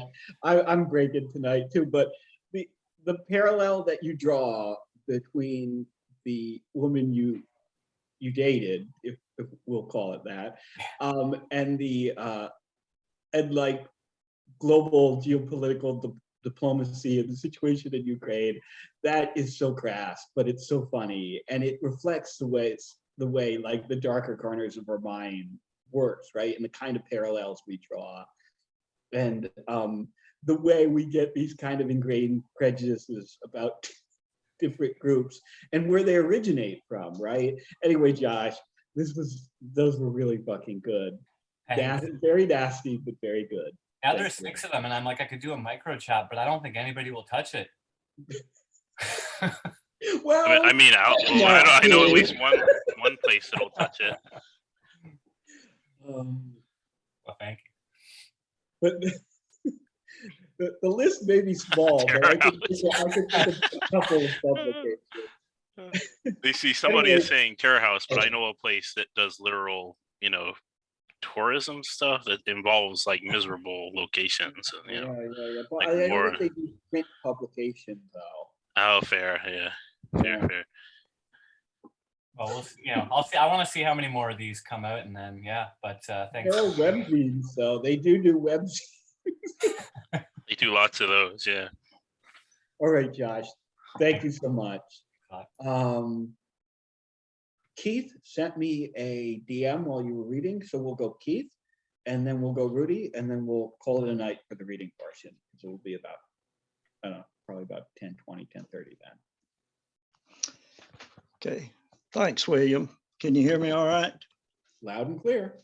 Okay. So again, I appreciate the opportunity to read more of my story. And here's the next excerpt from Living and Dying in the Now and Then, the surreal life of an aspiring writer.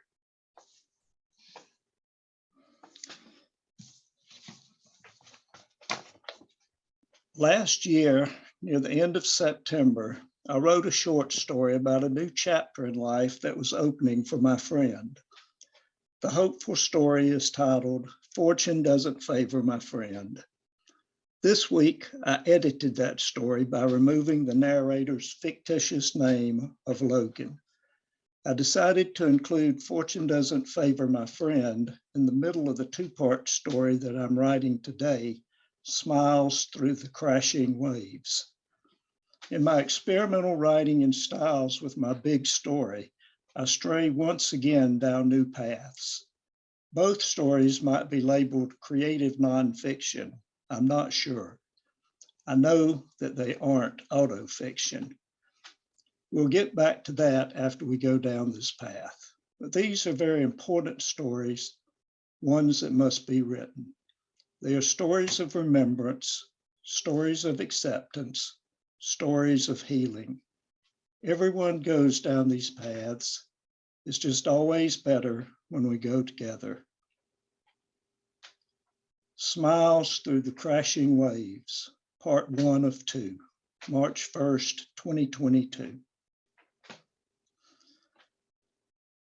The phone call came at 5:11 on Monday afternoon, February 28th, 2022. The text came at 5:50 on Sunday afternoon, 24 hours earlier. Meet me out back with a picture. I have something for you.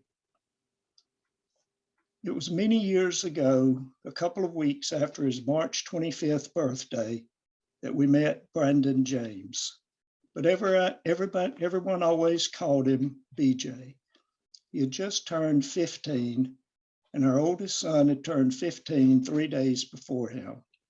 And even though as he grew older, and we all tried to call him Brandon, he was still BJ. He will always be BJ. Some things we will never forget, and some things that we may want to forget, we must remember.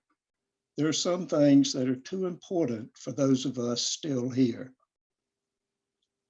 Helplessly, we watched from the beach. There was nothing we could do.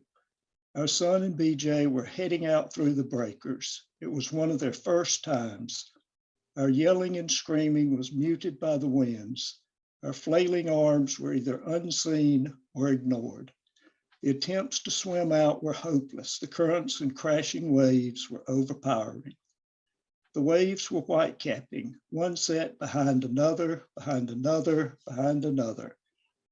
Yet what must have been 200 yards or more from shore, life was absolutely perfect. It had never been better. As two 15-year-old boys, tethered to their surfboards, were having one of the best days of their lives, as we were helplessly watching from the safe shores of the beaches. Life is fun. Life is good. Life is challenging. Fortune doesn't favor my friend. September 22nd, 2021. He looks up towards the sky through the canopy of the magnolia tree. The gray clouds are an ominous sign at 8:30 in the morning. With his pen, notebook, and phone, he sits down in his chair underneath the tree. Beside him is his table, a short sawed-off section of a small oak tree. He sets his phone face down upon it. He knows that the phone call will come, or maybe he will just get a text, go or no go. Back when times were good, he and his friend were counting the days together. Every 7 days was an anniversary, then every month, and then the first relapse. Life changes, and we relive the ordeal again and again and again. Each time, the only things different are the settings and the supporting cast. You are the only constant. Everything seems so endless, so hopeless, so desperate, but we always keep looking for silver linings in the clouds. We never stop looking. 7 months earlier, late one Saturday night, fortune didn't favor my friend. His life and his family and friends' lives changed yet once again, everything playing out like a Greek tragedy. This morning, a new chapter of life may begin for my friend. He is suddenly distracted by nearby sirens, at least 2. Rarely have sirens ever been a good sign. He feels the stress build in his body. He takes a deep breath and slowly lets it out. He hesitates, then reaches over to the table and picks up his phone. It's like he could feel it. It's 9:04 a.m. His friend's session began 4 minutes ago. Now the waiting game starts. He puts the phone back on the table. He knows that everything is much worse now, much worse than how it may appear. Crimes, lawyers, doctors, illnesses, pregnancy, birth, complications, and the wait for the outcome of the decisions. There's a lot to unpack over just the recent past, and this is only the tip of the iceberg. He notices that the sirens have faded. He's feeling tired, exhausted, guilty. He's the trusted friend, the one on the outside looking in. He imagines being on the inside. He searches for more empathy. He may not have been the one dying on the bathroom floor, a few heartbeats away from another world, but as his friend told the story, he felt like he was dying with him. One story in a long journey of stories, all jumbled together. He hears the sounds of life, birds singing, squirrels grunting, hawks screeching. He looks towards his friend's house and sees that the fence gate is open to the world, freedom. He thinks about what his friend is experiencing right now and what his friend may or may not see later. Everything is so confusing, and he cannot even be there to support his friend. No one is there. No one is allowed in. No one even knows what will happen. And as if to complicate things more, all of his friend's family are hours away, dealing with another family tragedy, a tragedy of enormous proportion and indescribable horror. Alone, he waits. There's a small patch of blue sky peeking through the clouds. He begins to stare into a tiny section of the clouds. He can make out two eyes, a nose, and a mouth. The expression on the mouth is a thin horizontal line with a very slight upturn at each end. One may even say that it is a smile. He remembers when he and his very first girlfriend were lying on a blanket together, looking up at the clouds, challenging each other to see what the other saw. When you're 8 years old, life is simple and carefree.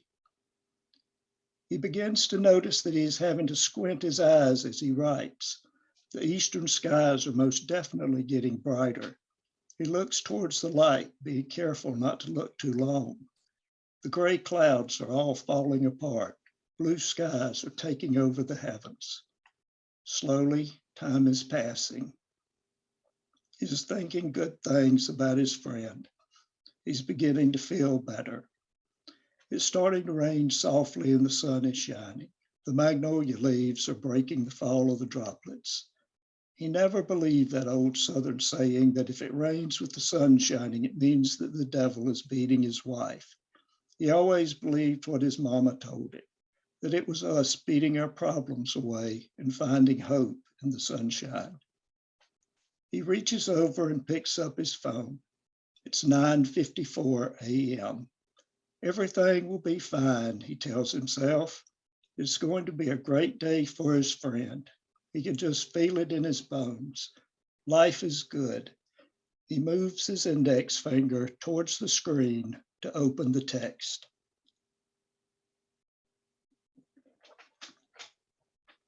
Smiles through the crashing waves, part 2 of 2, March 1st, 2022.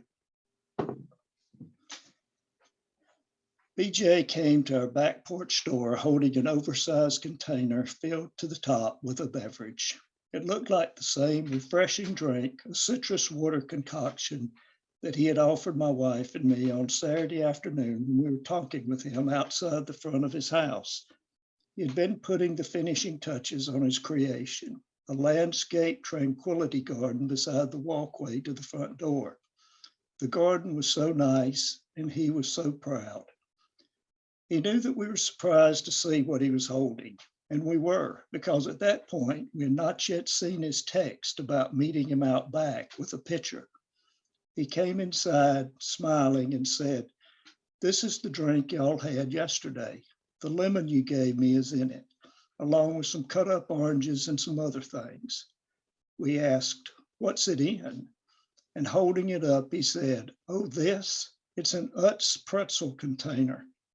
He laughed and said, "I want y'all to have some." So we scrambled to find a pitcher and he filled the pitcher up along with another glass. Parenthetical. And the next day, Monday, a few hours before the phone call, I drank the glass of BJ's beverage. I decided that with paper and pen, I was going to ask him for the ingredients and how to make it. And right now, the pitcher still sits on the top shelf of the refrigerator, full. And then BJ and my wife and I talked and laughed for over an hour. We talked about everything from Brunswick stew to barbecue sauces to his dreams of converting his skiff into a makeshift camper that he could go up and down the intracoastal waterway. He wanted to build a platform deck so that he could set up a tent and camp on the skiff if he couldn't get to an island or high ground. BJ was always a dreamer, a fearless explorer. The worlds that he sometimes lived with in his head were worlds that as we grow older, we lose sight of, worlds that we reminisce about going back to. As he was leaving to go home and I was walking him out, it was getting dark. As we walked towards the gate, he asked about the small statuary beside my bird bath, lit up by a mini spotlight. He had never noticed the statuary. It was usually hidden in the flowers. I told him that now it stood out since I'd recently bought the little solar spotlight at the Dollar Tree for $1. And he said, "You mean $1.25, don't you?" And we both laughed. Then I told him that I found the water bird statuary down at the creek after Hurricane Irma and that I named the bird Irma. And then he reminded me of where he was in his life at that time. And another memory of the years of jumbled stories came back to my mind. Then he said, wait here. I want to get you those books that I was telling you about the other day. And in a couple of minutes, he came back with 2 books by a Florida author. After he gave me a brief bio of Tim Dorsey, he noticed that I was looking at the fronts and backs and inside covers of the books, though it was getting too dark for me to see much. Then, for no apparent reason, he said, those were my jail books. And as I looked at his expression, I said, oh, okay, thank you. And in the dark, we said goodbye and headed off in opposite directions. I didn't quite know why he said what he did until I got inside in the light, studied the books, and now I know why he said what he said. BJ is gone now, and although it will be difficult to do, I will drink his beverage and I will read his books. It is exactly what he would want me to do.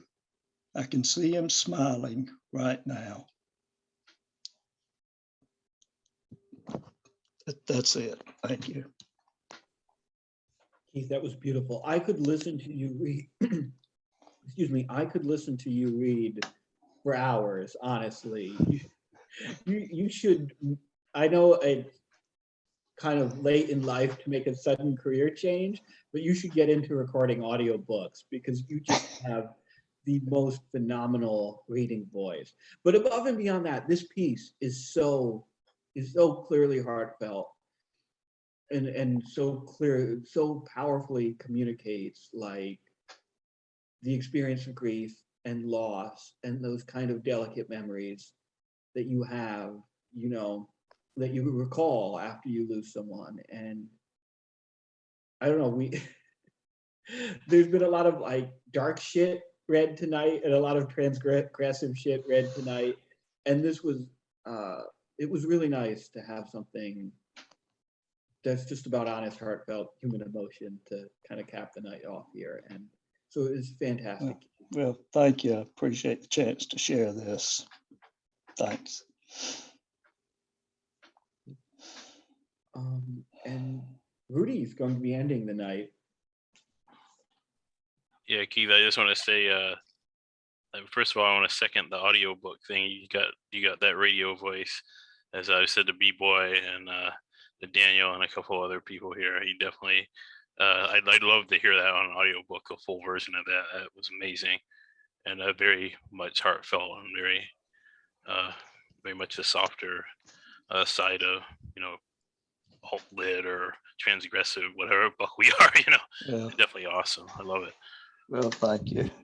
I appreciate it. Really do. So with that said, now I'm going to have an Inhuman Computer read a poem I read or I wrote about Ukraine. So this is this is a computer from Half-Life 1 reading some poetry that I wrote. And basically I did this with this site, which I'll link here. Well, I'm going to link it in the tweet. So, but the site uses the lexicon of the computer voice from Half-Life 1, you know, the one that takes you through the tutorial and whatever else. And it has only certain words available to it. So those are the words I use to construct the poem, except for the final word, which I will probably say myself. But yeah, I'm going to mute myself. And is it okay if I screen share? Roger. Go, man, go right ahead.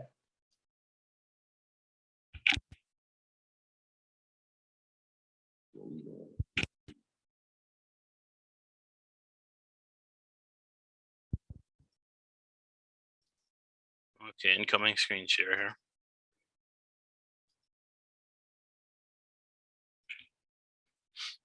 And did you put the link into the chat? Oh, William, I don't know if I linked it in the thing. Oh, no, I didn't. Sorry. I'll put the poem link in the chat now. Because I'm going to tweet it out right now, but Yep, let me know when you're ready. Oh, did I share? Hold on a second. I may have to share my sound actually.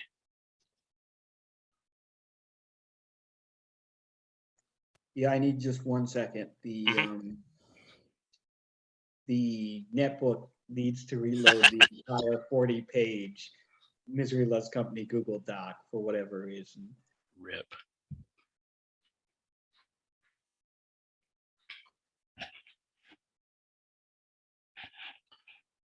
Oh, it's it's loaded 16 pages. Well, that's loading. First, I just want to explain this program a little bit. I didn't make this program. This is somebody else's deal here. But it's essentially something that you can use. It's like a soundboard basically from Half-Life, the game Half-Life 1. And it takes the computer and some other things. Like you have Barney, the security guard, some of the scientists, the soldiers and stuff. So if anybody remembers the iconic voices from Half-Life, it's got all of those in there. And it's got everything sorted by, into a lexicon, which is what I use to compose the poem.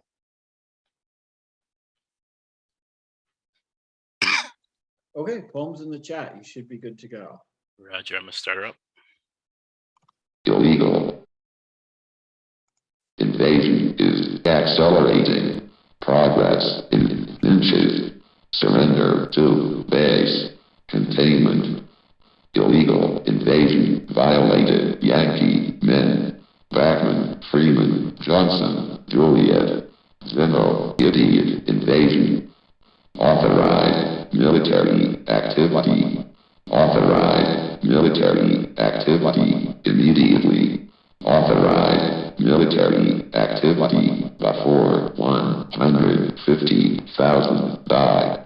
Adios. Illegal invalid invasion is hostile. Kill illegal soldier men. Exterminate extreme men. Announcement. Expect atomic activity. Expect anomalous biological activity. Expect complex alien activity in the corridor. Open corridor immediately. Illegal government is accepted and acknowledged. Failure of extreme idiot administration. Failure of containment. Military failure. All will be Quebec, India. All men now 18 must deploy immediately. Engage quick with Juliet. Evacuate live liquid. Bust quick. Nice. Engage hostile men. Cross yourself. Press motor pool is engaged. Forbidden force acknowledged. Reports of unauthorized acquisition. Activate computer. Vent electromagnetic distortion. Decompression. At hostile government press. Leave hostile communication. Acknowledge correct power. The West must engage. This is not Zulu. Okay. Decompression failure. Depress yourself. Surround yourself with squad. Be operating inside shield. Shield breached. Containment failure. Get on. Cross. Detention. Detention. Detention. Detention denied. No. Detention. Be hostile for time remaining. Remaining time is 100 seconds. Atomic explosion. Breathe. And that's it. Holy shit, man. What you done. I love, like, yeah, this is funny, right? But I love the fact that you've taken something like a kind of trivial gimmick like the Half-Life text-to-speech program and turned it into something really fucking ominous, and that really speaks to like this dystopian and horrifying moment. And also like the fact that that last word wasn't available to use while India and Quebec were for whatever. Right. is really like speaks to this like moment where there's, in some corners anyway, this kind of like growing like madness and this potential rush to war, and this like it speaks to that the kind of derangement that like might push people in the direction of atomic war, right? Like the jingoism and the and all of it, the whole fucking thing. And it speaks to it in that wonderfully like monotonous, authoritative, but like empty voice. I don't know, it's good. It's really good.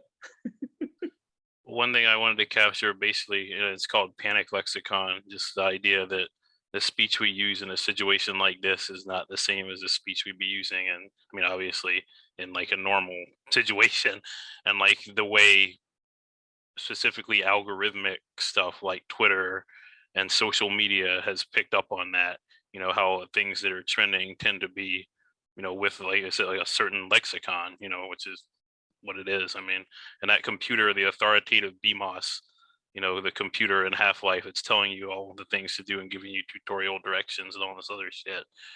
That's why I did it, basically to speak to that, kind of, it speaks with authority, but it's hollow authority, like you said, because it's just a computer. Right, and it's from a fucking game, right? Yeah. Oh, yeah. And that sense of like detachment that you have, where you could like rationalize like nuclear war through fucking game theory or whatever. Right, exactly. Yeah. I don't know if you've seen some of the fucking tweets, like people rationalizing, like, oh well, like we could survive nuclear winter under these conditions, right? The way it's reduced to like strategy is like makes it so appropriate that you use something from fucking Half-Life, right? That you use something from a game here, and then the human element has to drop in at the end, right? I don't know. I think it's fucking brilliant. Thanks, man. You already know this, but like you chose something really appropriate, like with the theming of with the alien invasion theming and the catastrophe theming, like you said, like the panic lexicon. Like, I love limitations. I love it when like writers put limitations on themselves, and I really appreciate the fact that you chose like not only chose a limitation, but also chose a limitation that was aesthetically interesting. Because a lot of times people will like just limit themselves for the sake of limiting themselves, but here there's like a thematic tie into it. And like, I don't know, I feel like I could go all PhD student on this shit for like hours, which is like, I don't know if that's a compliment or not, but that's what I got out of it. So. Oh, thank you. I really appreciate it. I'm glad you picked up on the alien element of it. One of the things I was looking for when I was looking up how to like create this basically is the G-Man's voice, because the G-Man is like a literal alien, who basically is in conflict with another alien empire trying to go after, he's giving us weapons to fight the alien empire that he hates or whatever. So I was actually going to do it as a G-Man at first, but I figured the BMOS works too. I'm glad you picked up on the alien thing, and that's a huge compliment. Thanks. Yeah, thank you, Rudy. So this has been a wild fucking ride tonight. But Rudy, if I'll do a little outro here, and then you can kill the recording. But as always, I'm going to keep the reading up for a little while longer. My battery life is growing thin, but I think I can squeeze another half an hour, 40 minutes or so out of it. So anyway, this has been Misery Loves Company. We do this every fucking Friday night, 8 p.m. Eastern Time, 5 p.m. Pacific. Anyone is welcome to come and join and share their work. Anyone is welcome to come and join and just lurk, as long as you don't troll. Yeah, so that's it. That's it. We tweet out the link